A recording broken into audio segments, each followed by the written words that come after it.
Hello and welcome to episode 26 of the Crash and Ride podcast. I'm Patrick Ferguson. I'm your host. Today's episode is part 2 of our interview with Sterling Roig. He was formerly the drummer of the James Hall Band and the House Levelers. I interviewed Sterling in his apartment in Rahway, New Jersey while I was on tour last summer with the band Pinky Doodle Poodle. If you're not familiar with the podcast, Crash and Ride is a long-form interview podcast where I talk to musicians who survived anxiety, depression, and addiction. I myself am a musician. I play drums with the rock band 5/8 from Athens, Georgia. Sometimes I play drums for the high-energy rock band from Tokyo, Pinky Doodle Poodle. And this fall I have a tour coming up with Mike Mills from REM and a cast of luminaries. He's also playing with one of the world's premier concert violinists, Robert McDuffie, and Chuck Leavell from the Rolling Stones and the Allman Brothers. I'll be playing drums in that band along with a couple of other really amazing Athens musicians. A guy named William Tonks, one of my favorite guitar players in the world, and John Neff, formerly pedal steel and auxiliary guitar player for the Drive-By Truckers and a million other bands. We're going to be doing the following dates. September 29th, that's a Sunday, we're playing at Atlanta Symphony Hall in Atlanta, Georgia. October 2nd, that's a Wednesday, we're playing at the Lyric Theater in Birmingham, Alabama. October 4th, we're playing the Lucas Theater for the Arts in Savannah, Georgia. And October 5th, we're playing the Miller Theater in Augusta, Georgia. It's been a great summer for me here at Crash and Ride. I've gotten to do some interviews with some people I really care about, and I've got a bunch of great feedback on the program.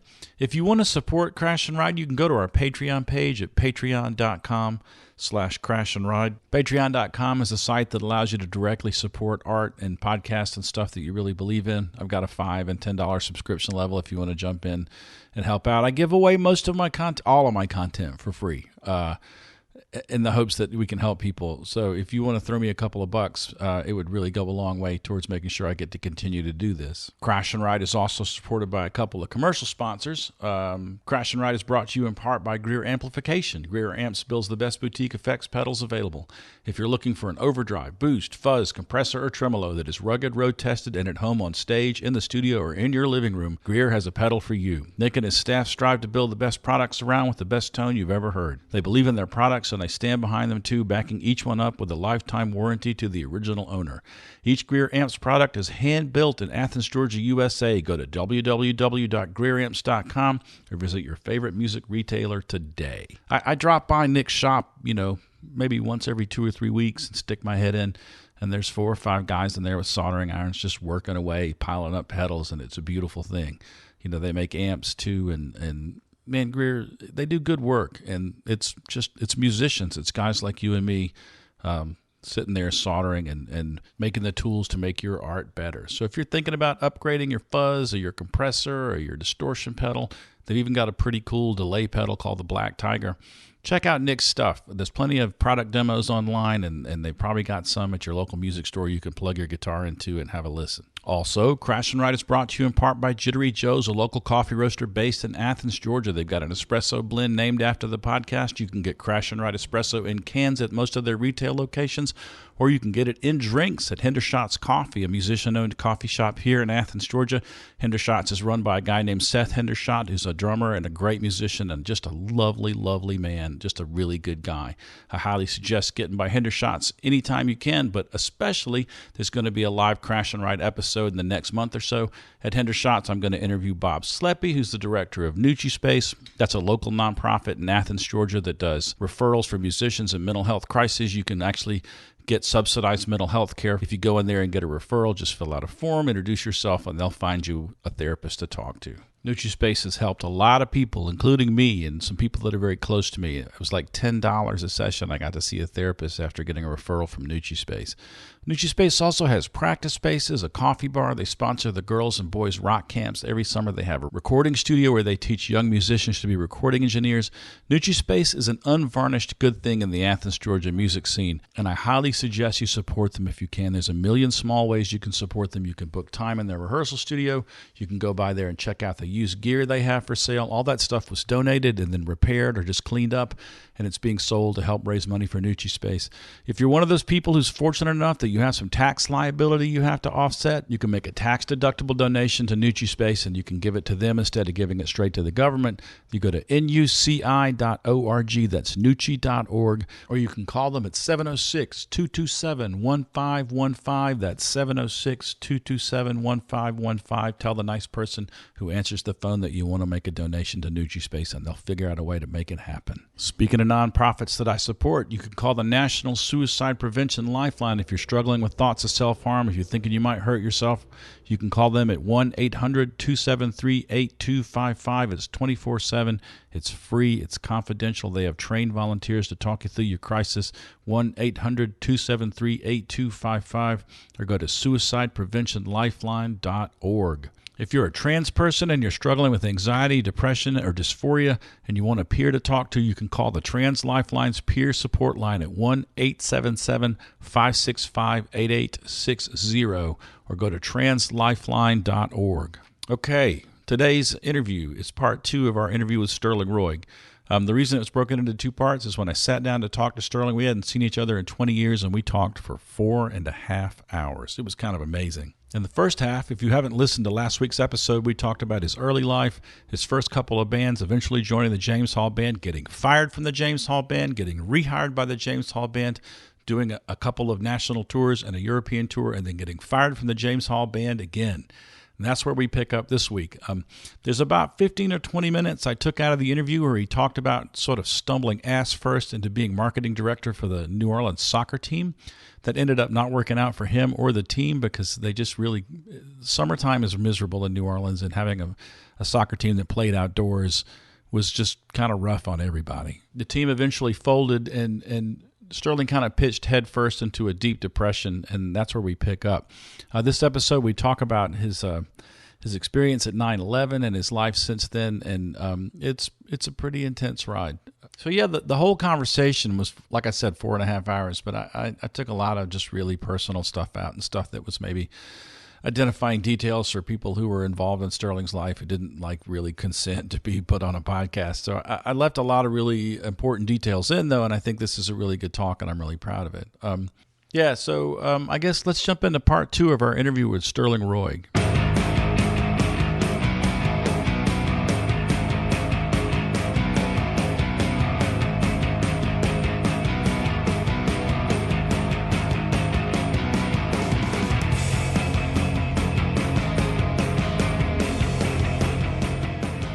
So then we're cast adrift. I was feeling really like, what a fucking loser you are. Mm-hmm. You know, you're terrible to your wife. You're a horrible husband. You took the opportunity that you had and you pissed it away. You know, like, she dealt with me, the self-loathing, like the Friday night, like, just getting really shit-faced, listening to music and crying my eyes out. And she was completely helpless to do anything. And then that became more regular. The crying, the even without the substances, even without the booze, you know, just the crying, constant night crying, and anxiety, not being able to sleep, and feeling like a failure. And then the Sundays, knowing that I had to go into work on Monday. Yeah. And just so that high school feeling. Mm-hmm. I moved in with this guy in the basement of his mansion in the Garden District, and he said, "Hey, why don't you come live with me? Take it easy." Which I did, but I was then fully the first full onset of the clinical depression, which I was later diagnosed with, because I would stay in that, not eat, and stay in bed for days. I lost a lot of weight, and I looked like shit. People would see me and be like, "What's wrong with you?" And I'm like, "Are you sick?" I was like, "No, I'm just not well." You know, and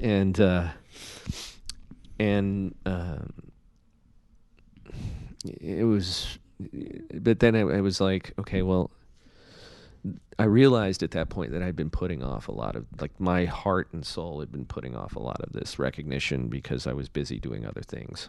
Did you ever sort of mourn the loss of the James Hall thing?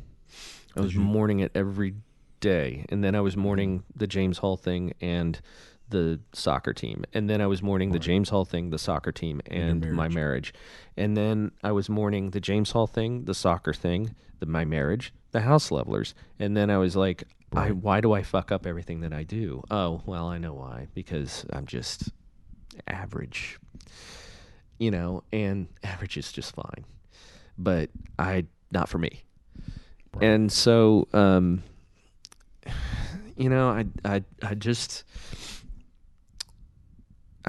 I got to a really kind of gruesome place, and then at some point I was like, well, it doesn't have to be like this. Try and connect with some folks.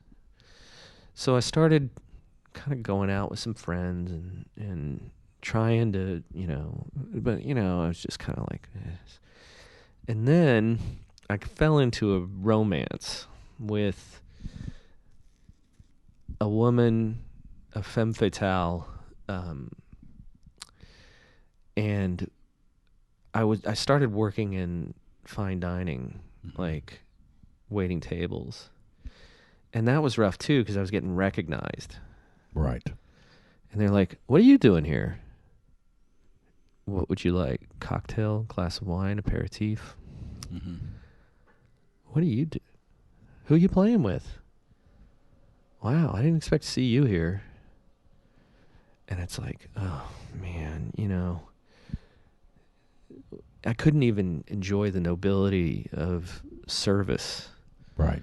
Which there is. That's a real job, and you can really create a life-changing experience for people in the dining room. Yeah. But I couldn't enjoy it in New Orleans, and I was in this romance, and then it became like a thing where there was an opportunity to move to New York. And I was like, yeah, I can't get it done here. Right. I need to move on. So I moved to New York, summer of 2000. And immediately, that started to show itself to be a really reckless and dangerous decision, because my mental health was a shambles. Right. I'm in a completely new city, with no support network that I didn't really rely on, the support network in New Orleans, but now I didn't have it. Right.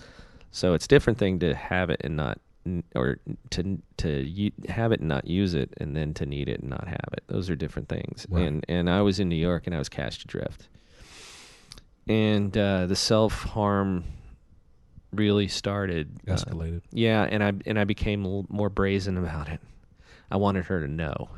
So she was causing me pain. The femme fatale is with you in New York. Yeah, we moved in together, and of course she had substance abuse issues, and like I was working my ass. I was working 2 table waiting jobs. Mm-hmm. I was earning good money. Right. But like you buy drugs can burn through good money pretty fast. Well, actually, I wasn't having the issue. I was just paying the rent. Like substances, the booze was the thing then, but it wasn't so bad. I was just in such a heavy depression that I wasn't even like drinking, self-medicating, but I was trying to take care of her, and in a way there was a distraction there. You've heard the term sick contract? No. The sick contract is where you're both just fucked up. It's Who's Afraid of Virginia Woolf is a classic. That's brilliant. Yeah, like if I don't get better, you don't have to get better. Like, oh yeah, that was I have a drug problem. You have a drug problem. And that's the contract. You both sort of live in it together. Yeah, that was us. Yeah, and a lot of times you push the ball of responsibility back and forth because you're having some self-loathing, and it's like, well, it's your fault that I'm on these drugs, and you're doing all the drugs, not me, and it's all really bad behavior and really unhealthy. Yeah, that was us. But I had moved to New York because I was thinking I was going to relaunch my music career. So I fell into a band that was headed somewhere professionally. Varispeed. Yeah, Varispeed. And like it was going places, and but I didn't like the music. I was like, this isn't great. But career time. It's the Strokes era. Yeah. I mean, more of everybody getting a deal. If you're walking around on Rivington Street, and you run into an A&R guy, you're gonna have a deal the next morning. Right. So things were heading in that direction, but I didn't derail that. I quit the band because I realized it's like I got to marry these guys, and I don't like the music. And I'm a drummer. It's New York City. There's 1,000 drummers, but the lead singer really was unhappy about that, and he blamed me for derailing everything. And it's like, no, it wasn't me. It was just I couldn't do it. And but at that point, I was like, it's just not going to work out for you. Mm-hmm. You just got to admit it. You're a fucking loser. And it's not going to work out for you. That's what you're telling yourself. Mm-hmm. And so I went into hiding, and I have a friend who had a suicide attempt. And as he was cinching the noose down on his neck, his thought was, it's a shame this didn't work out. He was rescued. He survived. Wow. Good for him. He was rescued by a nurse that he hated and hated him, and yet she wouldn't let him die. Good. Yeah. Good. Yeah. He's going to come talk at some point. Good. I can't wait to hear his testimony. Oh, boy. Yeah. Buddy, let me tell you. That was going to be a good one. He's one of my favorite people. But anyway. So this is where you're at. Yeah, and wrecked a relationship. Well, I blamed myself for wrecking a relationship. Moved out from there. Was living in squalor. Mm-hmm. Summer of 2001, and that was the first. I went back into that stay in bed all day depression. Right. And but you're commuting uptown to work fine dining each night. Yeah, well, not each night. I'd cut my hours down significantly because you had to. Yeah, I just didn't have I didn't have anything. I got nothing. Yeah. And I was living in a really inexpensive place where I could afford to not work very much and just stay in bed and Was it a group home situation, like a bunch of folks? There's 3 of us, on the second floor of a brownstone in Fort Greene, and so it was 4th of July 2001, Mm-hmm. and I climbed up on the roof of our brownstone, and now I had been having impulse control issues too. Like if I was in the subway, I had to work really hard to not step in front of the train. If I was on a bridge, like the Brooklyn Bridge, I had to work really hard to not go over the edge. And I interviewed one of my interviews recently that hasn't aired yet. Will probably have aired by the time people hear this. My friend Evan was talking about how thoughts of suicide passed out of abstraction and into planning. Not just planning, but like a reality. Like, oh yeah, it becomes a thing where you think, I'm not going to kill myself. I mean, it's bad, but I could, but I'm not going to. I could, but I might. You could do it now. Yeah, it's time. You could do it now. That's a wrap. Yeah. It's okay. You tried your best, but it's just not going to work out for you. And it's all right. It's going to hurt some people, but they'll be okay. And they've got lives. They've got really rich, fulfilled lives, and they're going to be fine. They have each other. I think the great lie that we tell ourselves when we're at that point is that we're more of a burden to people alive than we would be dead. I didn't even think that. I felt so insignificant that I didn't think anybody really gave a shit. I was just like, you know what? It's okay because, you're in this on your own, and everybody be all right. So it's July 4th. July 4th, 2001. Have you sought any help? Have you gone to therapy? Yeah, I was in therapy by this point. I had started seeing a therapist at Beth Israel, psychiatrist. He'd, we weren't to the medication stage yet. And it was Had like... you been forthcoming about this suicide litigation to the I point? was not. I was like, how you said about therapy, like it's like your first band, you got to learn. You got to learn to be in the room. I had to learn how to be really brutally honest with my therapist. Everybody's first therapist is not a good fit usually. It's a miracle. Well, it wasn't his fault. It does work out. Yeah, he tried. I just wasn't telling him all the news, but that night, July the 4th, 2001, I told him the news, and so. Wait, were you in a session when you? Or did you no. I was on the rooftop, and I called him. You what about Bob team? The movie What About Bob? No, I don't think I've seen it. It's Richard Dreyfuss plays a psychologist, and Bill Murray is his problem patient. Follows him on vacation. Oh, that's great. And his wife's like, I like Bob. What about Bob? We should have him around. Yeah. And Richard's like, he has to go away. Boundaries. Yeah. Yeah. Well, so you called your psychologist. I did. I called him up. And thank God you did that. Well, yeah, but he said, okay. He said, call 911 and get off the roof. He's like, I'm going to stay on the phone with you while you get off the roof. Cell phones. Thank God for cell phones. Right. Because if I didn't have a cell phone, that probably would have been it. Right. Assuming I would have been able to, I would have died from the fall because it's only a 3-story brownstone. So it's quite possible that I wouldn't have survived. I would have survived, which would have been, a whole other level of complexity. And then self-loathing and like, you can't even fucking kill yourself. Nice job. Right. So I went and I was put in the hospital, psych ward at Beth Israel, and I was there for 11 days. So when you say to someone in the mental health care, I'm a threat to myself, I may harm myself, you don't get to walk back out the door. No, you're going in, and you have to. You should. And so 11 days is, I don't know the particulars in New York State, but or New York City, but I know that it's longer than it should be. But when Grant was having that moment, he had to be checked out by somebody else.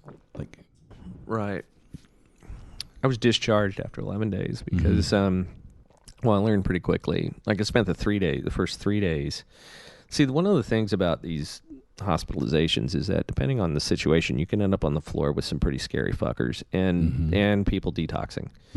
So I was on a floor at Beth Israel, in New York City with some people that were facing serious felony charges, some people that were very dangerous, violent individuals, some people that were detoxing, and I was like, would somebody please just let me kill myself so I can get away from these fuckers now? I'm like, and I was really belligerent. I was like, I need some serious medication. I was like, I need to be sedated to fuck, and they wouldn't do it. They gave me some mild anti-anxiety stuff. I think that was Ativan. Right. And I would pull the sheet over my head in room. I was sharing a room with 5 other people. There's no dividers. Anything, yeah. And 2 of those guys were detoxing. One of them was detoxing from junk, and he was making a complete mess of himself. Yeah. As you do. Yeah, they tried to talk to me. I don't want to talk to any of these guys. And the one dude in the bed next to me said, "Hey, listen, if you don't start talking in these therapy sessions, you're going to be here for a long time." And I was like, "What do you mean?" He's like, "Fake it to make it. You want out, right?" I was like, "Yeah, but, I also don't want to feel like this anymore." He's like, "Oh, they'll write you a script. Just get in the therapy sessions and talk." And I was like, "Okay." So they prescribed me. Do you know who that guy was? I don't know. But I'd be interested to know. It's impossible to know, but I mean, he's helping you whether you realize it or not at that point. yeah, like he seemed really street smart. He might have been one of those guys working the systems, kind of the feeling I got. Well, he might be just working it for meds. Yeah. And but he's right. But he was right. You know, he's like, if you don't want to be in here, you've got to participate in the group therapy sessions, and they'll get you out. So once I got hip to that, I was like, all right. So I got in these group therapy sessions, and I'm hearing all these other dudes, and that was like the first inkling of like, boy, what a privileged life I have had. Right. You know, and I'm like, okay, all right, there are some people who've got some real serious shit going on, and they've managed, and they're trying. Mm-hmm. You, sir, are not trying to take care of yourself. And I was like, all right, well, I can kind of approach this with the same sort of zeal that I've approached other things of which I've been passionate about. It's like, okay, can I take care of myself? Can I do this? And in that hospital, in those therapy sessions, I started talking a good game. Mm-hmm. And they had given me some, you know, the Ativan, which kind of like, it was kind of like everything just went, right. Okay, you know, welcome to this ride, right? You know, and so like, I was like, all right, well, I can, you know, I'm kind of, and then I started talking about with the one-on-one session, and my psychiatrist who I'd been seeing came in, right, and he saw me in the hospital, and I'm sitting here with him and the social worker and another psychologist, and we're talking together. And, you know, my psychiatrist is like, and you say you've been kind of carrying this for how long? I said, oh, since I was about, I don't know, 8, you know. And they were like, and my, you know, Dr. Mariani, my doctor, he says, man, that's a lot. That's a lot to walk around with for so long without talking to anybody. How did it feel to hear him say that? Like it feels right now, like huge. Yeah, man. You know, that was, somebody got it. Yeah. And it was like, wow, shit, I don't have to carry it, you know. And so it was like an angel, you know. And so they you know, they after a while they discharged me, and I got a prescription, you know, for Ativan and Celexa, it's just an SSRI. For the depression, and the Ativan for the anxiety. And it was interesting. I was still in therapy and taking an SSRI and the anti-anxiety medication together and not drinking. Yeah. Amazing. You know, and like it allowed me to, it was a weird, I liken it to being able to take your depression and put it to the side and poking at it with a stick. Right. You know, you're like, what are you? Right. What the fuck are you? And why have you been doing this to me so long? Right. You know, and God, oh man. So the summer of 2000, like, you know, I got out, and the woman that I had been with, you know, she came over, and she just, this is different from the femme fatale, or? No, it's the femme fatale. Yeah. She came over and she just held me so hard. You know, I think she saw a lot of herself in that. Well, you know, and she just needed to ground it.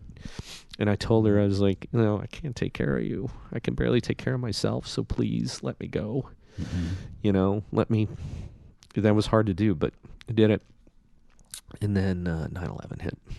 Right, and then one day you're going uptown. Yeah, I was heading uptown to work, and 9/11 hit. And the subway stopped. The subway stopped, and got evacuated from the subway, and walked through the madness. And, you know, like,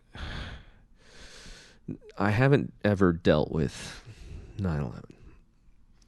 You know, you had sort of built yourself a kind of fragile detente with your depression. And then one day you're going to work. Yeah, and the whole world was falling apart. 9/11 hit me like a tennis racket. I mean, like, obviously it hit everybody really bad, but like I felt kind of numb. Right. Everything else had been so surreal leading up to that it was like, oh, this is just one more thing. And I was worried. I was like, you know, is this really happening?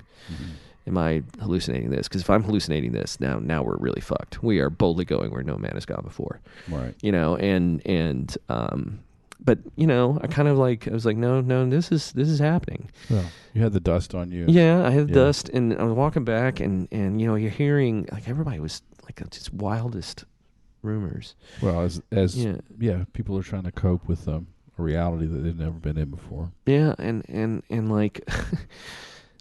I was thinking, because the one thing that came to mind is that my family had lived in Saudi Arabia for years, and my dad, my mom and dad were living in Saudi Arabia on the Persian Gulf during the first Gulf War. My mom came back to the United States, but my dad stayed.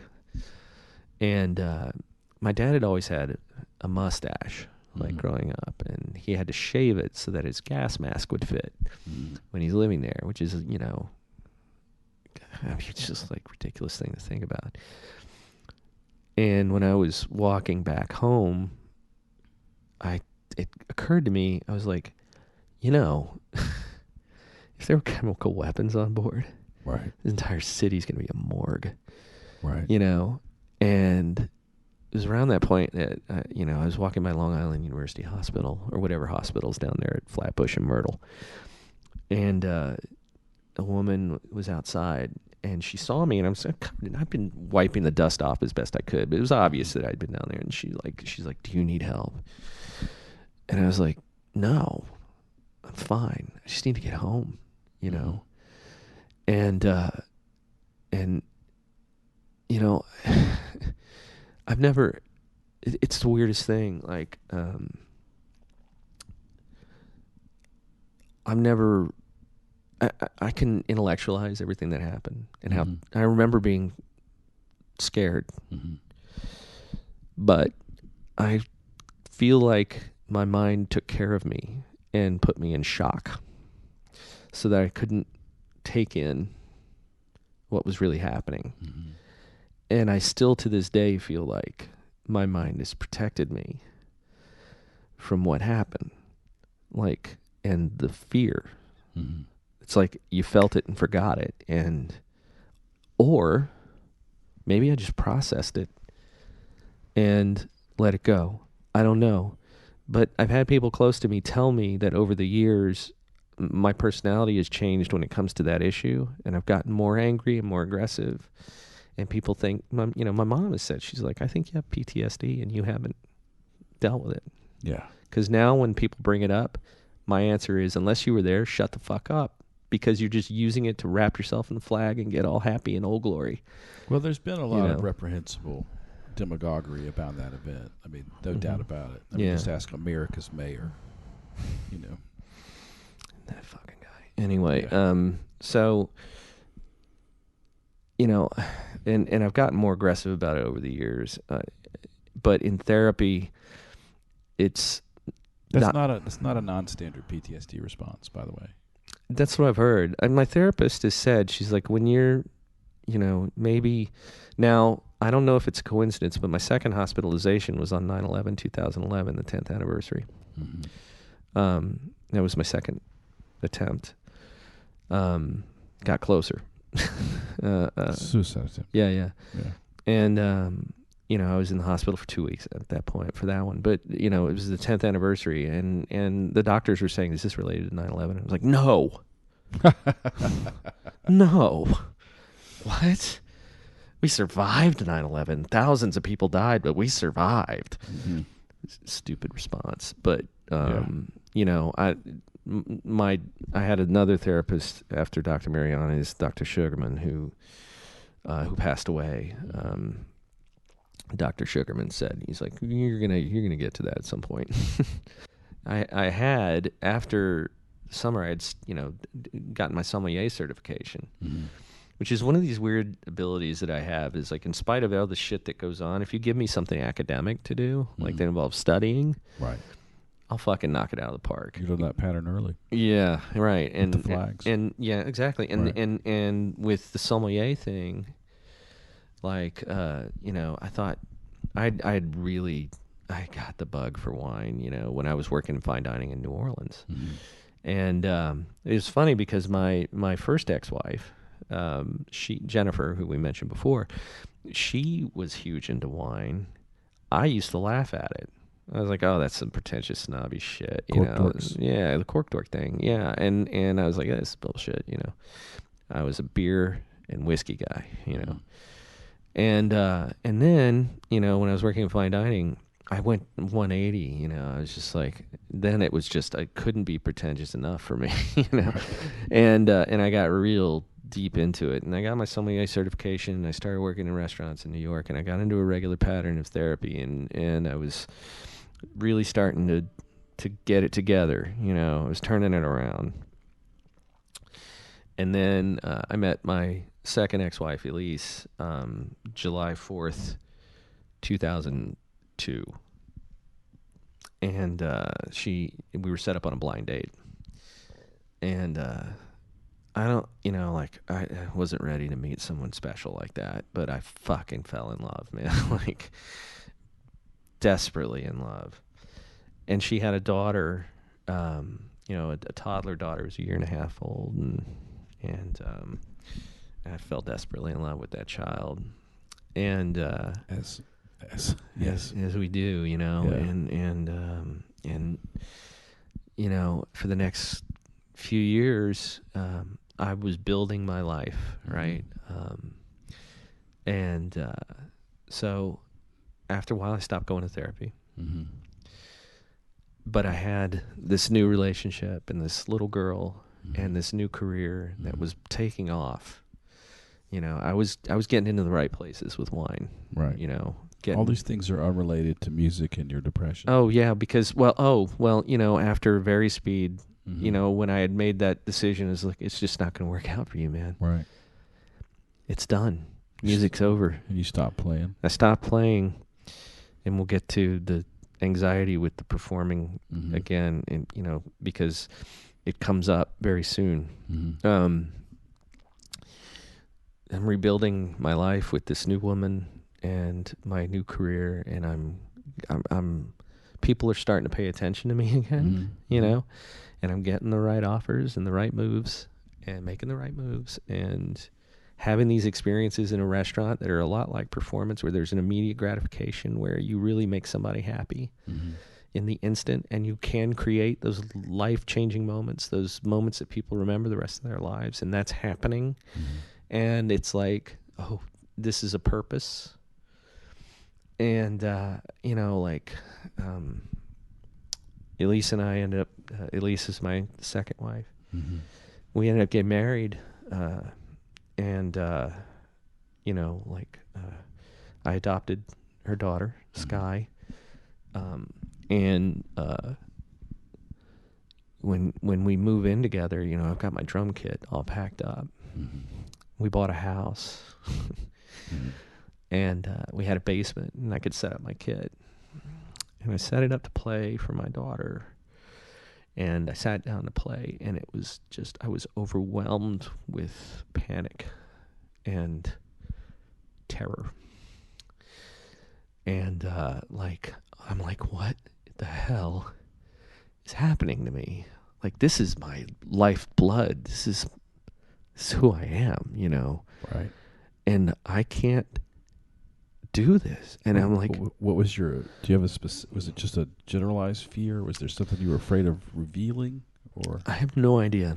I don't know why my body turned on me like that. You know, like, I sat down to play, and I started to play, you know, we had a song called Deception of Light, and that we would do near the end of our set. And it would start off with it was so 90s heavy rock, you know, kind of like, you know, with this long drum, very Jimmy Chamberlain, actually. And so I started playing that, and my daughter was in there, and she's kind of dancing around and smiling, and I could just feel my body freezing. She's 2 or 3 at this point. But this is like 2005, so yeah, she must have been 5, Right. 6, and she's like dancing around, and you know, and I'm just like, I could feel my body just stopping, and I was like, okay, I'm gonna stop. And I was like, oh, you know, it's too loud. It's like, it's too loud, so I'm gonna stop. And she's like, oh. You know, she just looked at me like, what's wrong?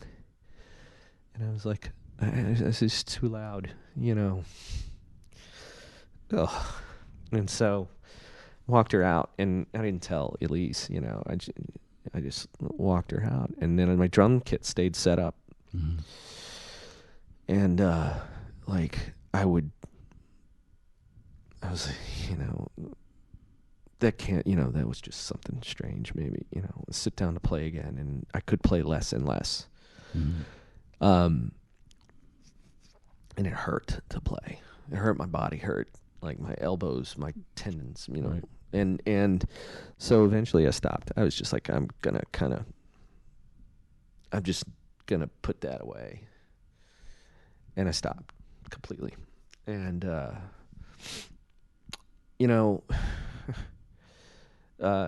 just closed the door on music. I was just like, that's kind of a wrap. Now I still listen, and marvel at great bands and great players, and became a fan of music and less interested in like being a performer or participant.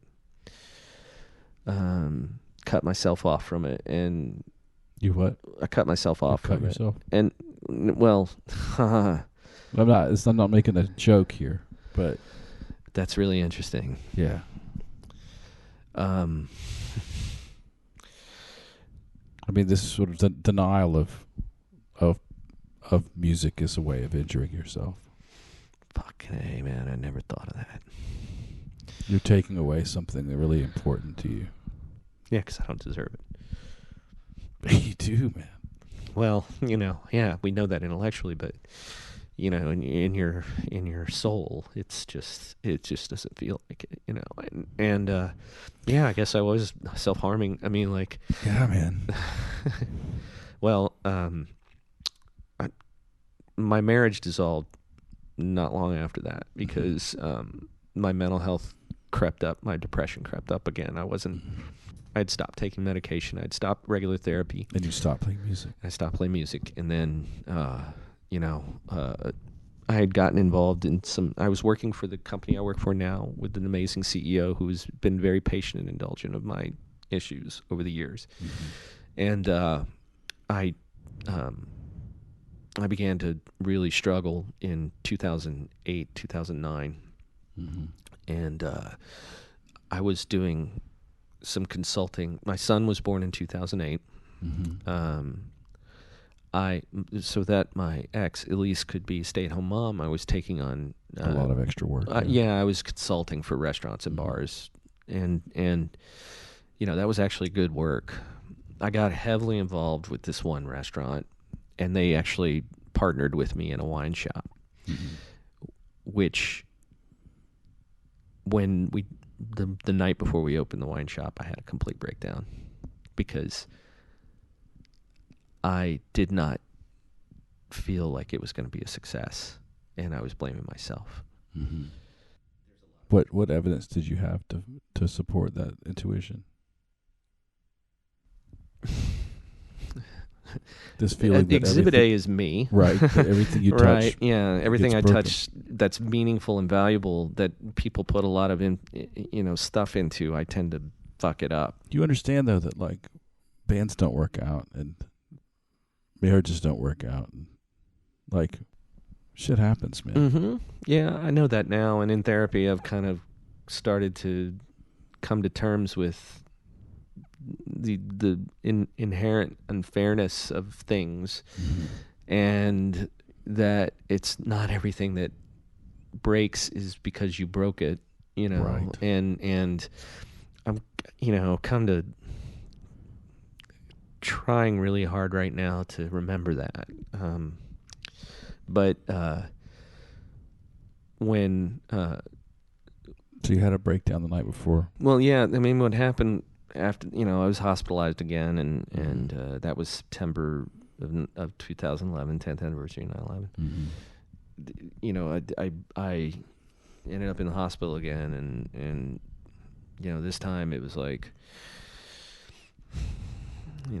2 weeks, and didn't learn from my previous hospitals. I was not participating. I was in bed all day, and the nurses coming around saying, "Well, you can stay there. You're gonna be there a long time." And I was like, "I don't care. My wife's leaving me. Where else am I gonna go? I don't have anywhere to live." So then it's like, when you finally start coming around, and oh God, I met some people in this trip. This was a little bit more manageable of a hospitalization than the previous one, because it was in Bergen County, New Jersey, which is nice. It's a bucolic kind of, like relaxing in Camarillo, Right. And I met People who were being hospitalized for mental health issues there have a little bit more of a buffer. They haven't had to live on the streets usually. And, yeah. They're not. Well, there were some people that were kicking opiates on the ward, and there were. The thing that was scariest was a couple of. There was one woman who'd been in there for 4 years. Oof. Yeah, they couldn't find the medication to bring her back, and she was really, really upset. She was like an angry dog. You couldn't get near her. She was just going to snap at you and possibly attack you. Mm-hmm. So she had her own like room at the end of this one hall. And then there was this one dude. The scariest thing was this one guy that I saw that I was like, oh shit, that's where I'm headed. And this guy came in, and he was zero affect. Mm-hmm. And he said, this is my last hospitalization, because if this doesn't work, nothing's going to stop me next time. And it was zero affect. And like, I just gave it more emotional intensity than he did. Mm-hmm. And I was like, oh, wow, man, how long have you been like this? He's like, 5 years. I was like, that's it? And he was like, and I was like, okay, well, I was like, what's it like? He's like, I just don't enjoy anything anymore. Anything at all. I don't know, Anhedonia. Yeah, anhedonia. Mm-hmm. Yeah, definitely. And he, so while he was there, he signed up for electroshock therapy. That's what my friend Evan did. Yeah, and Just trying to squeeze a little bit of serotonin out of the brain. Well, he said, he's like, I'm gonna give this a shot. If it doesn't work, I'm done. And I was like, well, good luck, And then he left, and I never saw him again. There was another guy in there who was bipolar, who was cycling 3 minutes at a time. Oh man, and cycling hard, like laughing and singing, and then 3 minutes later crying his eyes out. Mm-hmm. And I was like, somebody get this guy some relief, Right. That's a hell of a roller coaster. Yeah, there were a couple schizophrenics in there too who were interesting. I was like trying to after a while, when I got medicated and stabilized, Mm-hmm. I was talking to one of the schizophrenic girls in there, and she was telling me about her television was telling her Talking things. to her. Yeah. And I was like, what's this? What does it sound like? And she was like very like descriptive, Mm-hmm. And I was like, do you know that's not real? And she's like, yeah, I know. Mm-hmm. And I was like, if she didn't know, she wouldn't be in there, right? yeah, right. And I was like, isn't that how does that make you feel? She's like, scared. Mm-hmm.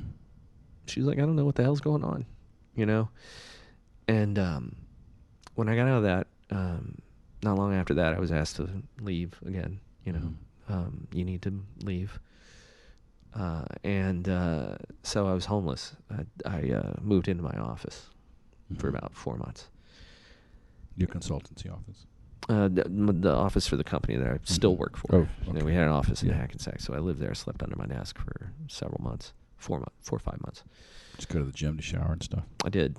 I was medicated again. So now we got on this weird kind of like cycle of different meds, because they were trying to figure out what worked for me. And like, so I was on Effexor and it was Lexapro and Effexor, and that like the Effexor did not. I mean, I call it side Effexor.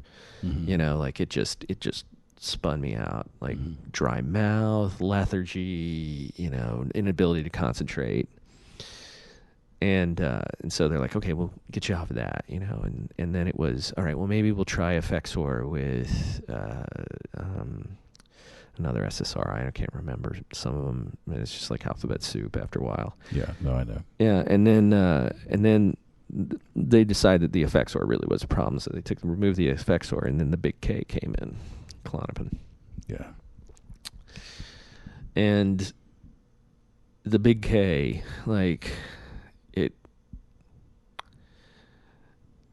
it'll take care of a lot, and it did. It erased everything, but it also led to another suicide attempt and another hospitalization. And at that point, I'm homeless, and my wife's leaving me, and my son was, 3.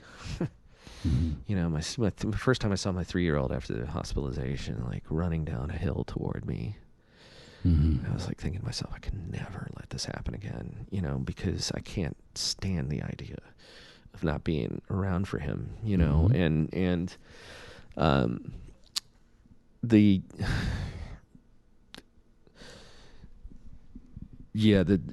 Klonopin really fucked me up. I mean, that was like made me more depressed. Right. And it will do that. Yeah, and fortunately, I had taken too many, and I had opened my last 2 great bottles of wine, including a 71 DRC RC. And if there's any wine guys out there, when I say 71 DRC RC, I'm talking about the Holy Grail.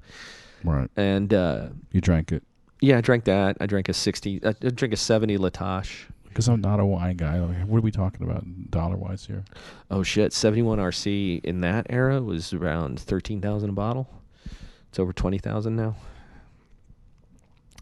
I drink that and a 70 Latache, which is another $7,000. So I drink about $20,000 worth of wine. Oh shit! Yeah, and popped a few Klonopin. And fortunately, I'd already finished the second bottle by the time I popped the Klonopin, because Klonopin came right back up very quickly. Right. And that was hospitalization time. And so, I mean, how did it taste good? Oh yeah. Okay. I mean, it's just understand that the wine world is so far off my radar that I don't even know what a $13,000 bottle of wine is. Okay. Well, yeah. I mean, you can't think of it that way. It's like a $13,000 bottle. I mean, there's plenty of $80 bottles of wine that are probably just as good. Yeah, but you have anhedonia at this point, like. No, I didn't. Oh, okay. No, the guy in the hospital did. I was assuming that. I still really dug it. I mean, I remember drinking it going, well, this is a hell of a way to go. Yeah. It was like, this is doing it. This is fucking heroic. But then you vomited all of them. Yeah. All back up, back in the hospital again. And how did you get to the hospital at that point? Did you call someone? I'm not really sure. I think I called. You had 2 bottles of wine and some Klonopin. Right. I think I called Elise, my second ex, and she called the ambulance. And then they showed up at my office and found me. Oh, you were at the office? Yeah, I was living in the office at the time. Yeah, of course you were. You told me that. Yeah. I mean, that hospitalization was over, and then after that, I met my new therapist, Dr. Sugarman. Who, have you seen the movie Jacob's Ladder?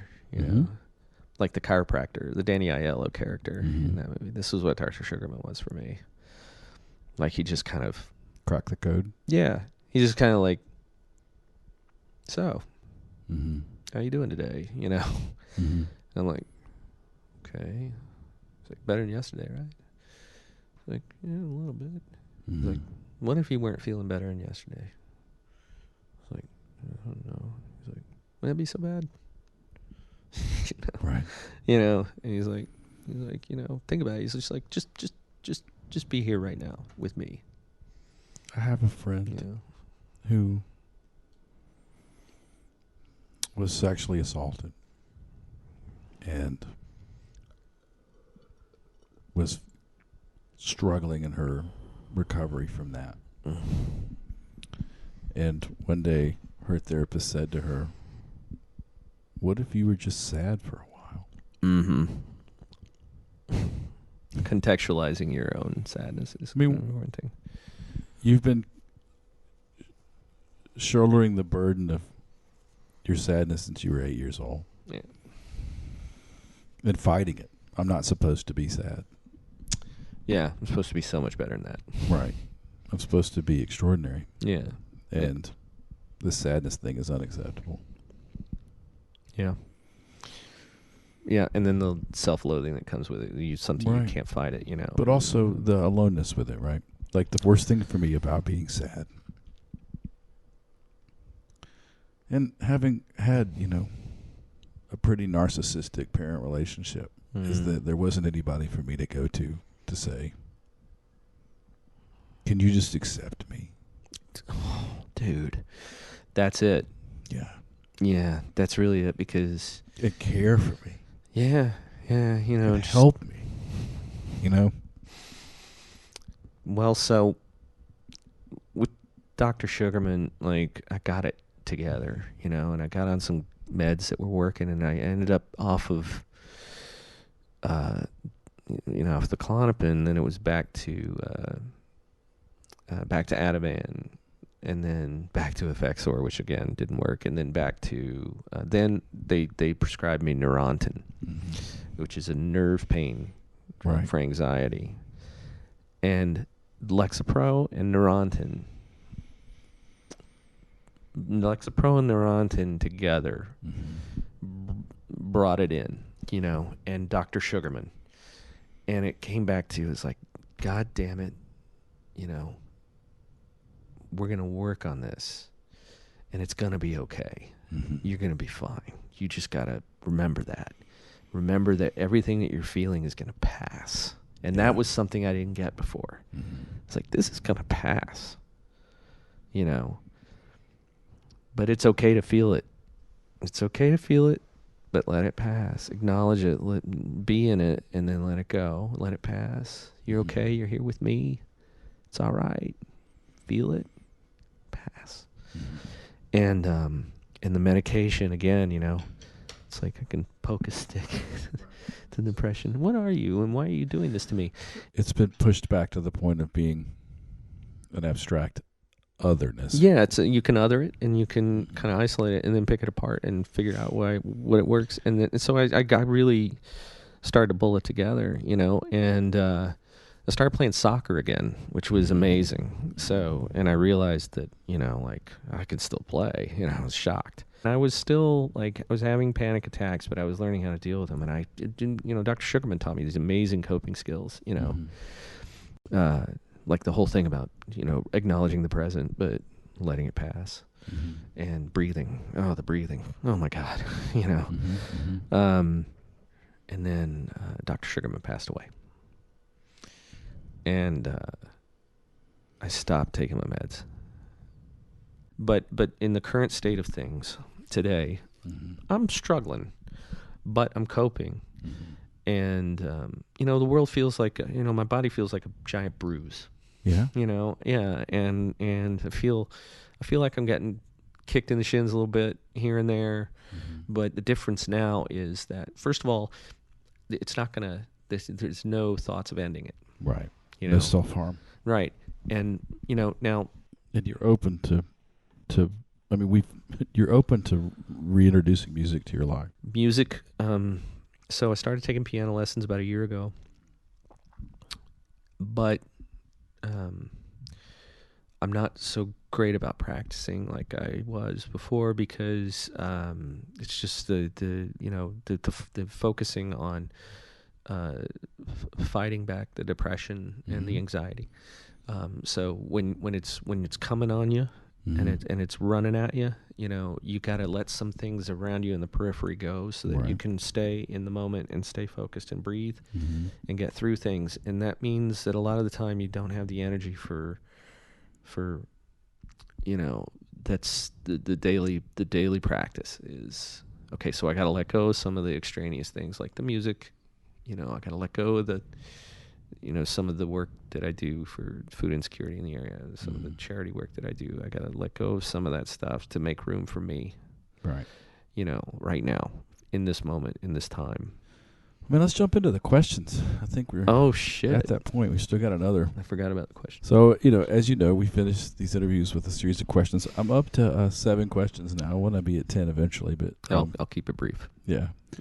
Well, as brief as I'm capable of keeping it. People who know me, it's not very brief. So tell me about your favorite meal that you've ever had. All right, so I've heard you ask this question. Some people answer with their favorite food or their favorite dish. Right. I'm going to answer with my favorite meals. To me, it's temporal, but I'm not Right, going to tell anybody that's an incorrect no, you're answer. wrong. Right. That's not your favorite meal. What's wrong with you? Yeah, no, that wasn't your favorite meal. Mm-hmm. So now for me, so I worked in the restaurant business, but my favorite meals, only one of them has been since I was in the restaurant business, and that was at Cafe Atlantico in D.C. Mm-hmm. It was a 26-course meal, and there was a lot of, well, it wasn't like full dishes now. Tasting course. Yeah, it was a tasting course, but it was also very conceptual dishes. So it was a little bit of a change of, and this is, back in 2004. So this is the beginning of microgastronomy and a lot of that stuff. And we had an experience that, it changes. There were some dishes in there that were conceptual and changed the way you think about food.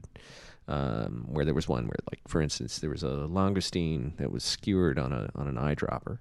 And in the eyedropper there was a fluid mixture. So you put the langoustine in your mouth and you squeeze the eyedropper and then you pull it out. And it's basically, it's like a bouillabaisse broth that was inside the dropper. And so you're having that.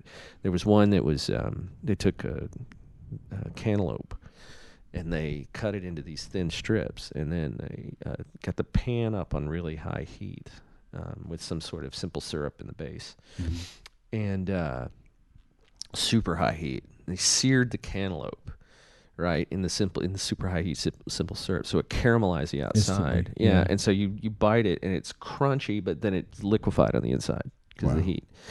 And then there was one that was just a round of potato with a round of Wagyu beef on the top that was rare. That sounds amazing. And it was just tiny though. It's one bite. Right. It was served in one of those soup spoons, like the wonton soup spoon, Like the olive from what's the restaurant in Spain that had the El Bulli. Yeah. It's this, El Bulli's tied to Cafe Atlantico.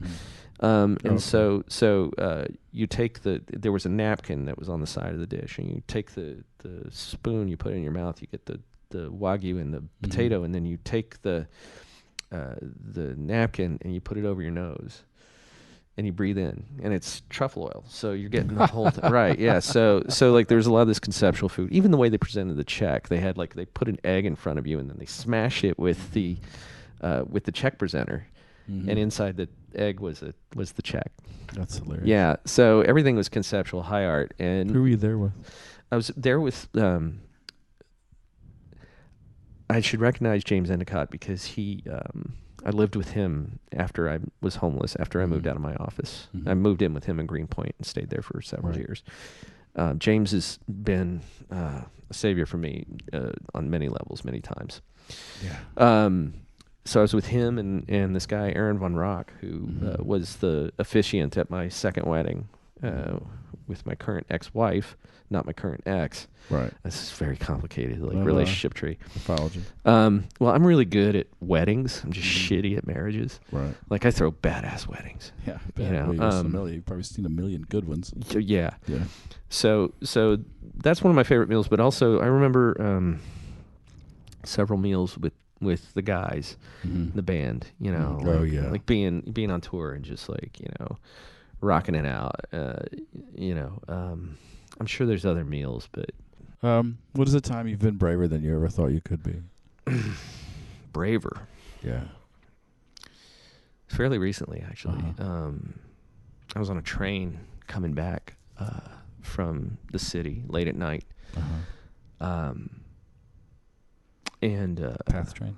No, the New Jersey Transit runs out here in Rahway. And this woman was being harassed on the train. Now, I had done some training about de-escalation, in those situations. And so I just kind of sat next to her and engaging her in conversation. The guy was getting very aggressive. Right. He was drunk, and he was big. And he would have very easily beaten the hell out of both of us. And he turned his anger on me. And I just kept talking to her. And I said, do you feel safe? Do you want to move? We can move cars. And she was just like, petrified. This petite black woman. Did she know this guy? No. But he was being racist, racially abusive with her. He's a white guy? Yeah, white dude. And he was. Now I hate him. Oh, dude. I didn't engage him. Right. I was trying to make her feel safe. Right. She was petrified. And I just kept talking to her, and I said, "It's gonna be okay. We're almost to the stop. We can get off the train. Mm-hmm. I will be with you." And this guy's like yelling at me. He's like, Mm-hmm. "What are you, some kind of faggot? This and faggot, you know, like." Mm-hmm. And then the conductor came in the car, Mm-hmm.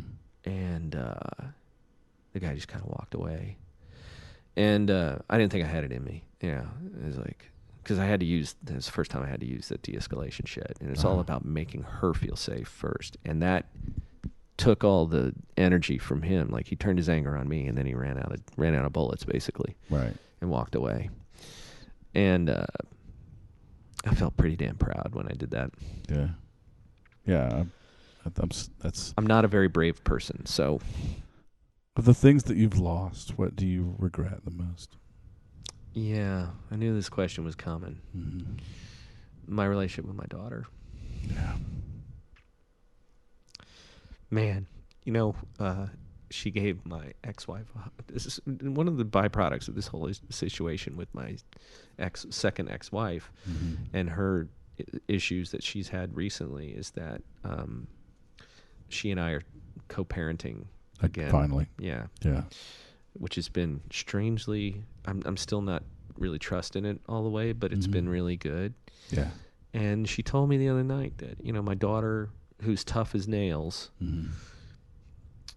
gave her a hug, and that was a big thing. Yeah.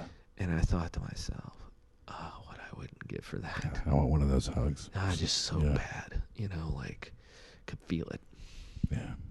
So I regret a lot of things that I've lost. The band, James, Lynn, and Grant, Mm-hmm. big one.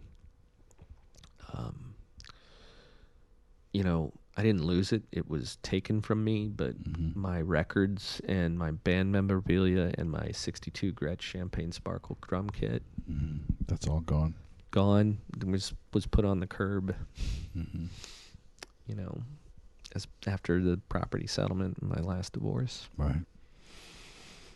Even though I wasn't playing the drums, it was like that drum kit's been through some real serious shit with me, and Yeah. it would have been nice to just have it close by, and all the memorabilia in the band gone. But above all, it's my relationship with my daughter. It just every day it's a new heartbreak. Yeah. Next. What's your favorite place to gig? Ooh. Well, I can't think of any place that would be great to gig right now. Right. But in the past, Christiana. no, thank you. Although we slayed it that night. I mean, we slayed it. Listen, I'm gonna pat myself on the back a little bit and pat us all collectively on the back. Right. We fucking killed. We were a good band live. Yeah. But I would so London probably because. You're not the first person to say that. Well, dude, and specifically, the King's Cross Water Rats in Camden, Mm-hmm. we did a residency there 4 Thursdays in a row. It was actually the one time my dad saw me play. He was on a business trip overseas, and he kind of looked around the room, and he's like, You could see this recognition in his eye, like, wow, this might actually be something he's doing. Right. That might be extraordinary. Mm-hmm. We were close. Yeah, yeah. But and we did a residency there, and we sold out like every one of those nights. And it's a room that's a little bit bigger than the Mercury Lounge, and so it's nice and tight. Mm-hmm. It's not as dead sounding on the stage as the Mercury Lounge, but it's pretty close. Mm-hmm. There were some curtains hanging behind it, so it like had a nice, really close feel. I know I've played the Mercury Lounge. I'm drawing a blank. Is that New York City? Yeah, New York City. Okay. on Lower East Side. Houston Street. Yeah. Okay. I remember. We played there once. Yeah. It's a really nice sounding room. I love that stage too. Visa considerations and income considerations aside, what place would you live if you could live anywhere? All right, I knew this one was coming too, Mhm. and let me just say, I don't want to be a part of any gentrification bullshit going on anywhere. So money aside, I'm not going to go somewhere where the taxes are going to go up for working people, first of all. So that rules out pretty much everywhere. Yeah. Now, Unless we decommodify housing as a culture. Well, interesting idea, and I think one for another podcast. Yes. So It's called Trillbilly Workers Party. Right on. That's a podcast I love. I got to check that out. Out of Kentucky. Yeah, I think, deconstructing toxic capitalism is the key to everything. But anyway, so the cities that I'd love to live, if I was convinced that that it wouldn't contribute to any kind of gentrification thing. Well, first of all, I've lived in New York City, and I've loved every minute of it when I've lived there. So it's pretty rad. But I would live in Lisbon, Portugal. I would live in Berlin. I would live in Berlin. Yeah. I have not been there.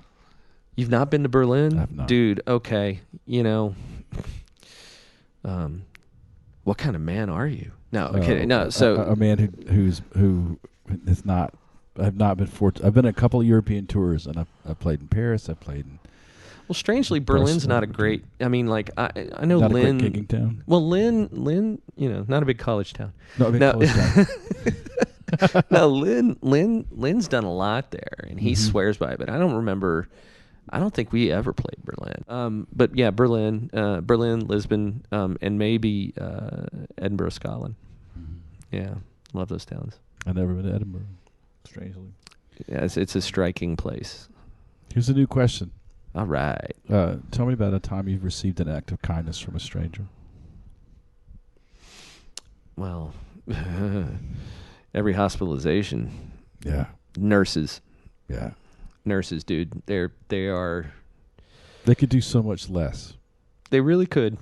Considering what they're paid. Yeah. And every time I've ever had to be around the hospital, I've been like, I can't believe how kind you are. Nurses. My current ex-girlfriend is a registered nurse. She is capable of profound comfort when she has the bandwidth for it. Right. Yeah, I mean, hospitalizations and nurses, especially in that context. Right. A lot of... Because psychiatric patients aren't easy to care for. Hell no. We're not. Sometimes they're the least grateful patients. Mm-hmm. Well, so yeah, they're detached. Right. So some of them I've seen some pretty gnarly shit. Nasty. Yeah. But, The last question is not really... Well, I'm going to ask it. You can tell me. What is your perfect musical instrument, and do you own it? Ooh, my body just tensed up. Yeah. Because I think I know what it was. Oh, yeah. Yeah, that Gretsch. Your 68 Gretsch. 62. 62. Well, as far as drum kits go, there's another one that I liked even better, which was this, I think it was a 69 Rogers that...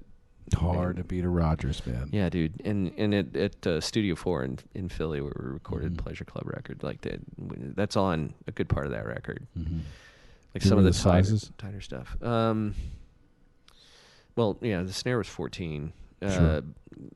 I think the floor was a 14, but I think the rack was something like a 12. Yeah, might have been even smaller. Rogers kits have this ability to sound much bigger. Like that's it. I had a 22-inch Rogers kick drum at one point that was the 3-ply Rogers from right after they went to. The kick was 20. I know that. Yeah. Well, that sounds like the. I can't remember the name of their Bob kit, but the little bit calls it a Jazzette, and I think they made it call it a Hollywood or something. But they had a 2012-14, and my 22-inch Rogers kick drum made every other drum in the building sound small. That kit was, and it sounded so good that it changed the way I was playing in that moment, and also the songs that we used it on, like they were a little bit tighter construction. They weren't big rock songs. They were song "Illustrated Babies," song. What else? Oh, "Should Know Better." If you listen to the Pleasure Club record, they're a little bit more intimate. the just the tone of the rack tom is just like A 14-inch Rogers floor tom can be almost bell-like. That's a good way of putting it. It's very clear. Yeah. It's got a peel to it, and then it's done. And they had a drum tech at Studio 4, this guy Andy Kravitz. Andy, that kid, I was like, how do you tune that thing? He's like, I don't. Yeah. He's like, it just... Rogers was paying attention to bearing edges when nobody else was. They were leveling them. They were cutting them clean. Oh, shit. They're the Cadillac of drum kits. And they're great. I've had 2 of them, and I've sold them because I had someone else cut bearing edges on an early 70s Ludwig that is the clear maple interior, lacquer finish. That's the lightest finish they ever put on a set of drums, the most open-sounding drums Ludwig ever made. And that's really my ultimate drum. That's my perfect instrument, but, yeah. Man, are you getting hungry? Yeah, this has been great, but I'm fucking starving. Yeah, let's go get something to eat. Yeah, thanks for doing this. I don't know. I don't have the words to express the gratitude that I'm feeling right now. Well, I love you. I love you. And, for people listening, I haven't seen this man in over 20 years. And I don't know, did we just kind of pick up where we left off last night? Yeah. And stayed up. We were both exhausted. We stayed up for several hours just catching up, man. And it's been way too long. And I'm just glad that you're back in my life. Me too, man. All right. Thank you for this. Thank you. All right. That's part 2 of our interview with Sterling Roig. That was a really, really good talk, man. That guy is a sweetheart. He's been through a lot. He's been a real champion of the podcast since the beginning, too, so I'm really grateful for that. Speaking of that, I'm at a point where it'd be really, really great to grow the audience of the podcast. And so any way that you can help with that, like if you want to promote the podcast on social media, maybe put up a link, maybe share it with your friends, man, I would be so honored. I've got some really good interviews coming up, and I'll talk more about those as they get closer, but they're with people I really admire and respect, and I would love for this to get far and wide, and for those interviews to get the exposure they deserve. If you need to contact the podcast, crashonride@protonmail.com is our email address. That email is confidential. It's encrypted. Nobody reads it but me. So you can count on me to protect your anonymity at all costs unless you expressly give me permission to use your name. Remember, if you're in Athens, Georgia, and you're in a mental health crisis, you can always go to NutriSpace at nuci.org or call their number 706-227-1515. If you're contemplating self-harm and you're struggling with thoughts of suicide, you can call the National Suicide Prevention Lifeline at 1-800-273-8255 or go to suicidepreventionlifeline.org. If you're a trans person struggling with anxiety and depression or dysphoria and you want to talk to a peer, call the Trans Lifeline's peer support line 1-877-565-8860 or go to translifeline.org. Thanks for listening. Take care of yourself. Be kind to yourself. Ask for help if you need it. Go see live music. Support your favorite band. And remember, loud guitars save lives.